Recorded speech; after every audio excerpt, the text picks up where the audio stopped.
हिंदी साहित्यकार के जीवनी के आज के इस अंक में हम रामधारी सिंह दिनकर जी के जीवन के बारे में जानेंगे। रामधारी सिंह दिनकर जी का जन्म 23 सितंबर 1908 ईस्वी को बिहार राज्य के बेगूसराय जिले के सिमरिया नामक स्थान में हुआ था। इनकी माता मनरूप देवी, पिता रवि सिंह जी और पत्नी का नाम श्यामावती देवी था। रामधारी सिंह दिनकर जी की शिक्षा इनके पैतृक गांव में ही हुई। सन 1928 में इन्होंने मुकामा घाट रेलवे हाई स्कूल से मैट्रिक की परीक्षा उत्तीर्ण करी और 1932 में इन्होंने पटना कॉलेज से बीए ऑनर्स इतिहास में किया। चूँकि रामधारी सिंह दिनकर जी बचपन से ही साहित्यिक रचना में इनकी रुचि रही, एक नज़र इनके कार्य क्षेत्र को देखें तो इन्होंने HE स्कूल बरबीघा में प्रधानाध्यापक के पद पर काम किया। सब रजिस्ट्रार, सब डायरेक्टर जैसे पदों पर भी इन्होंने अपना योगदान दिया। जनसंपर्क विभाग एवं बिहार विश्वविद्यालय में हिंदी के प्रोफेसर के रूप में ये कार्यरत थे। इन्हें भागलपुर विश्वविद्यालय के उपकुलपति के पद पर भी कार्य करने का मौका मिला।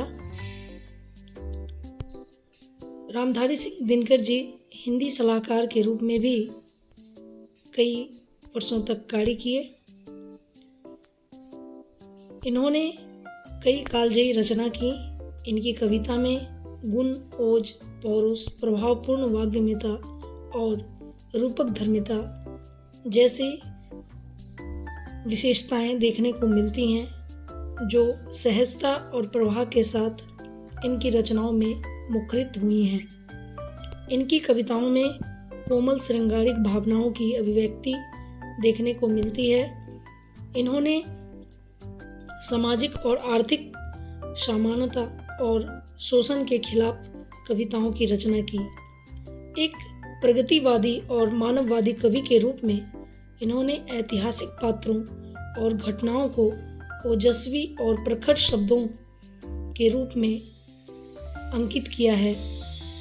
इसके अलावा इनके द्वारा रचित प्रसिद्ध रचना उर्वशी को छोड़कर इनकी अधिकतर रचनाएं वीर रस से ओतप्रोत देखी गई हैं।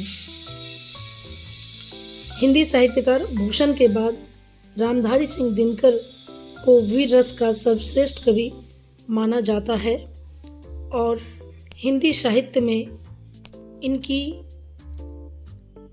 इस कालजयी रचना के कारण इन्हें कई प्रमुख सम्मान से सुशोभित किया गया।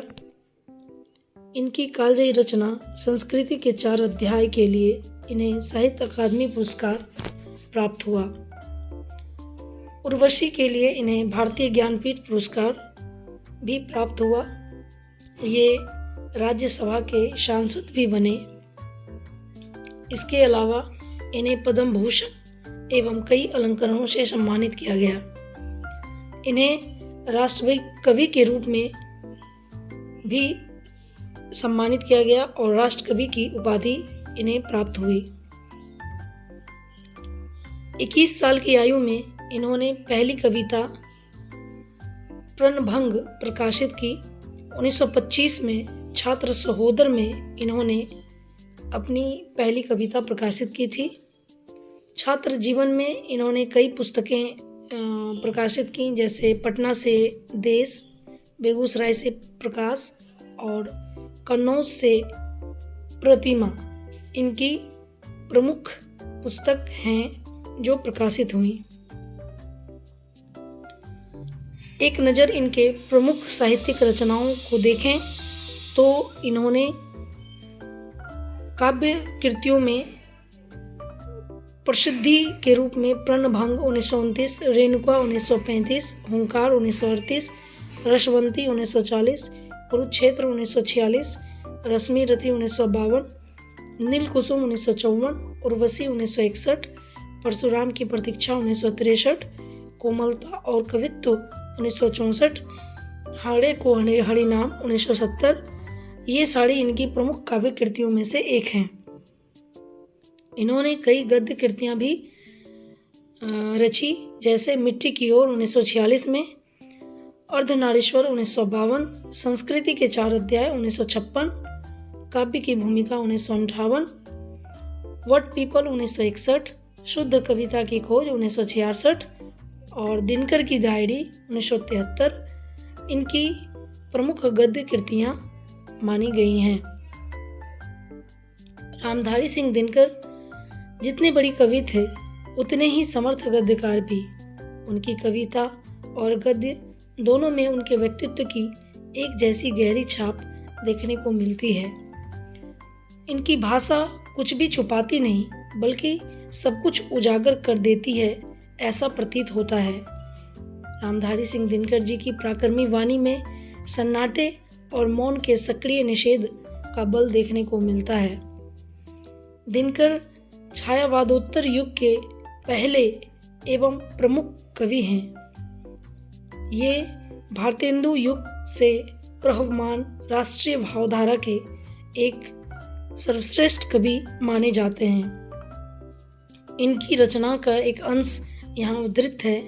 रे रोक युधिष्ठिर को यहाँ जाने दे, उनको स्वर्ग धीर फिरा दे, हमें गांडीव लौटा दे, अर्जुन भीम वीर।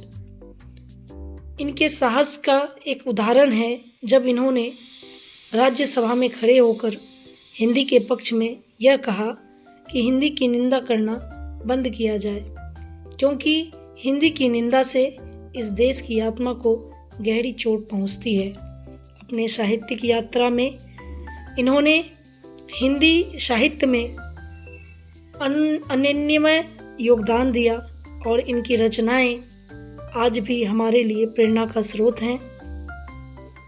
सन 24 अप्रैल 1974 को इनका देहावसान हो गया और इसके साथ ही आज का यह अंक यहीं समाप्त होता है।